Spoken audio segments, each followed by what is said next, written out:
The Last Dance, Michael versus LeBron. Who is the greatest player of all time? Everyone has their opinions, well I'm here to tell you mine, and hopefully bring us one step closer to ending this debate, at least for now. There is no denying where MJ and LeBron rank all time. They're the greatest. Maybe we should all just stop the comparisons and accept these two men as the greatest of their respective eras. But that will never work. No matter what, it's human nature to compare each other. It's been that way forever, and it won't ever change. So let's settle this. Let's determine right now who is the greatest basketball player of all time.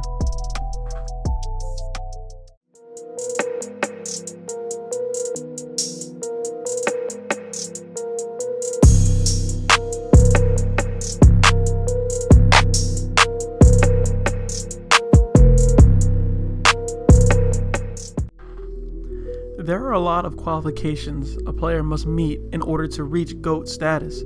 So I'll be breaking down these qualifications. They range from accolades and awards, rings, overall games such as scoring, passing, playmaking, defense, leadership, ball handling. Then you have the stats like the per game numbers, total numbers, advanced stats, individual records, and the list goes on. So let's compare.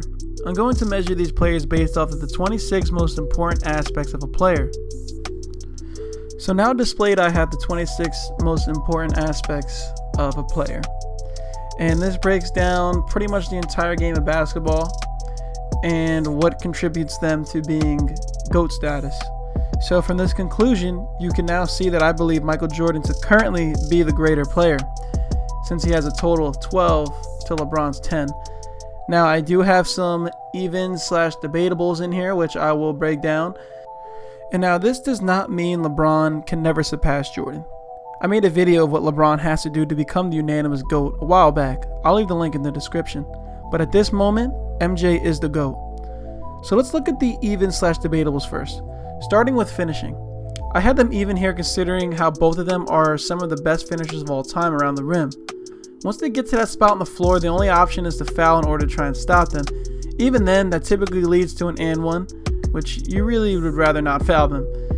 They both have very different finishing styles though. MJ being very acrobatic and flying through the air, LeBron overpowers his defenders and bullies his way to the rim. Both ways are effective and both of them do their way efficiently. Now, if I had to pick one over the other, I'd probably give the slight edge to LeBron, due mainly because of his physical dominance and how he can overpower even some of the biggest players in the NBA, as well as still being able to finish with that finesse around the rim like Jordan did. He just didn't quite have the same hang time as Jordan.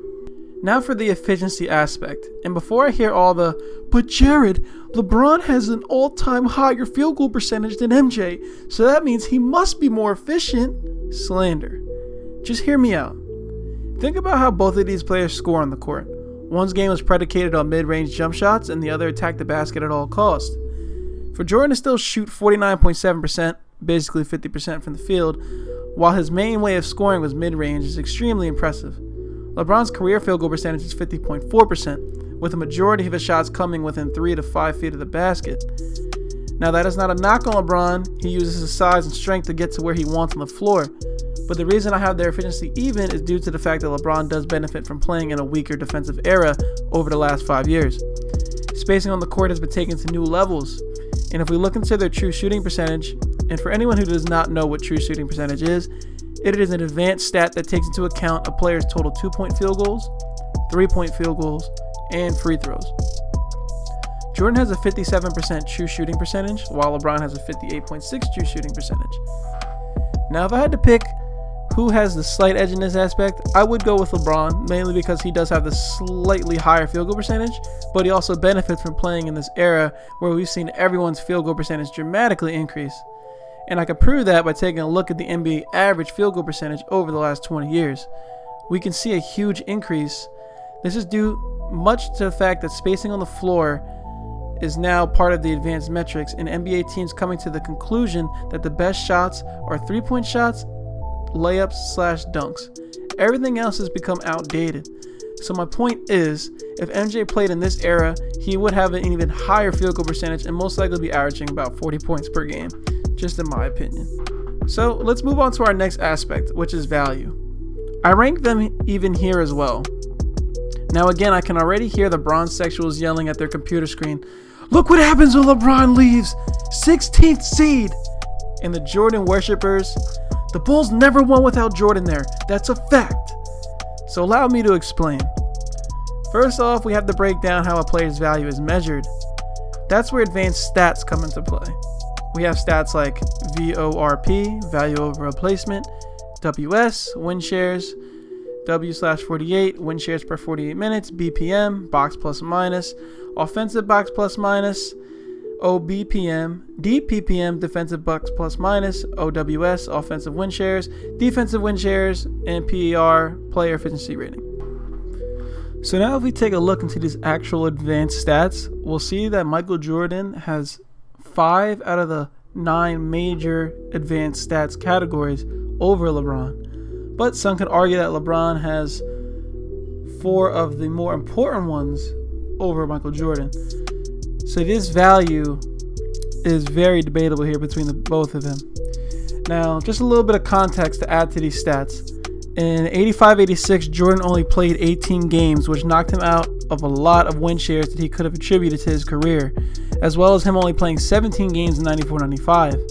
Now, of course, that isn't LeBron's fault, so you can't knock him for that, but you could see how close this is even when LeBron's total minutes being much higher than MJ's. LeBron has logged 48,329 total minutes in the NBA. Jordan's logged 41,011 minutes. Imagine MJ getting another 7,318 minutes in the NBA and what his career total would have looked like. He probably would have been damn near untouchable. But he decided to go play baseball, so there's that. But more power to LeBron, his longevity, and how dominant he continues to be. So again, if I had to give the edge to someone on the value aspect, I would have to give the slight edge to MJ. I can go into depth about how valuable LeBron is to his team and how much they depend on him, and that they depend on him so much that a lot of times it actually ends up hurting his team, compared to MJ, where his value might not be as noticeable on the surface as LeBron's, but his value brings him to the win at the end of the game. MJ had a higher advanced stat in win shares per 48, box plus minus, offensive box plus minus, defensive box plus minus, and player efficiency rating. PER is the most looked at advanced stat to determine a player's total game, and MJ ranks the highest there, but it's not by much.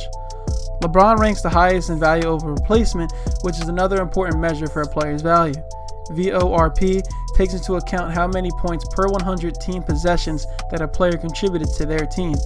So LeBron averages more assists than MJ for his career, therefore giving him the higher VORP, because he has added more points to his team due to more assists and playing a longer period of time. LeBron, although is the best all-around player we've ever seen, but he is not the best in any one aspect of the game.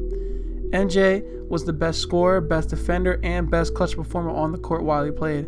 That to me gives him the edge in the value department. Our last debatable aspect is leadership. The reason I left this as a debatable is because it really depends on what type of leadership you find more impactful. Jordan was maniacal when it comes to basketball. He wanted all his teammates to have the same level of intensity and desire to win that he had. He demanded greatness from everyone and pushed his players to the brink in order to achieve that level. LeBron is an unselfish leader on the court, and often. He'd rather see his teammates succeed than himself. LeBron doesn't have that Jordan mentality when it comes to the game though, and some people might find that a good thing or a bad thing. One thing I could say about LeBron's leadership after watching him for so many years is that when things don't go his way, he does tend to lose motivation. He has developed more of a killer instinct in the later parts of his career, but Jordan came into the league already built to handle the pressure.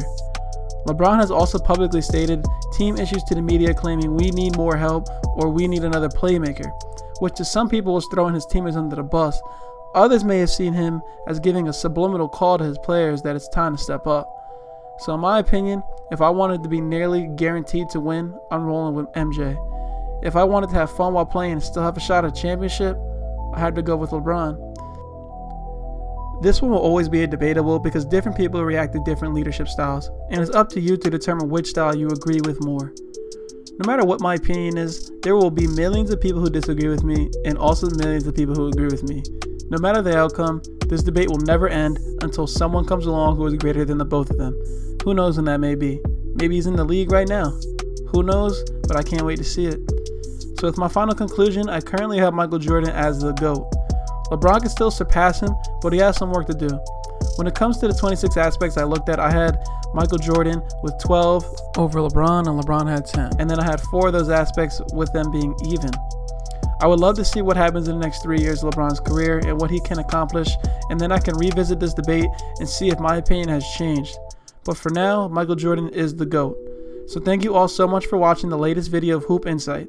If you enjoyed, please feel free to smash that like button and subscribe for future content. It means so much to me. And drop a comment on who you believe is the GOAT. I would love to hear all your opinions. I'm also active in the comment section as well. Thank you all again. This is your boy Jared from Hoop Network signing off, and peace.